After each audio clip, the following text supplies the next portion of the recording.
Bitta narsani aytaymi? Shu nasiyani yechimi bo'lganmi desa, bo'lgan. Zo'r bo'lgan. Abdurahmon ibn Avf radhiyallohu anhu, Hazrat Ali radhiyallohu anhu bozorga kiradilar. Bozorga kelib, "Ey savdogarlar" deydi. "Shuncha narxga sotaman deb o'tiravermagin" deydi.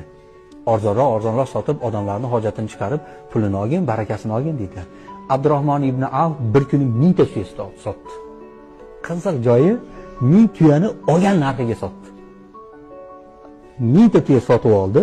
1000 ta tuyani kech paytga kelib olgan narxiga sotib oldi. Odamlar hayron bo'lib, Abdurahmon ibn Avf haligi borku, yong'oqni sharaqlashiga ishqibozman deydi. "Siz qo'ynahoy tuyani bu anaqasiga ishqiboz bo'lmasa kerak, nimadan foyda ko'rdingiz?" degan.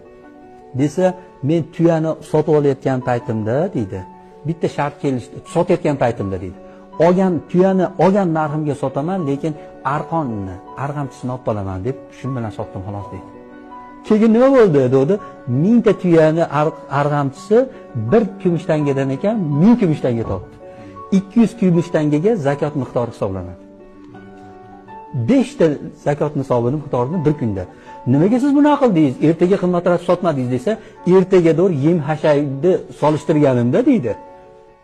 Bugun kechqurun men olib qolib, ertaga bozorga olib chiqishligimni yem hashagini hisoblab chiqsam, u menga qimmatga tushib ketar ekan. Shuning uchun men olgan narximga sotdim, lekin faqat arg'amchisini sotmadim xolos. Arg'amchisi endi yem yemaydi, bir joyga tashlab qo'yamiz. Sotdim deydi 1 kumush tangadan keyin 1000 kumush tanga. Qarang endi buni.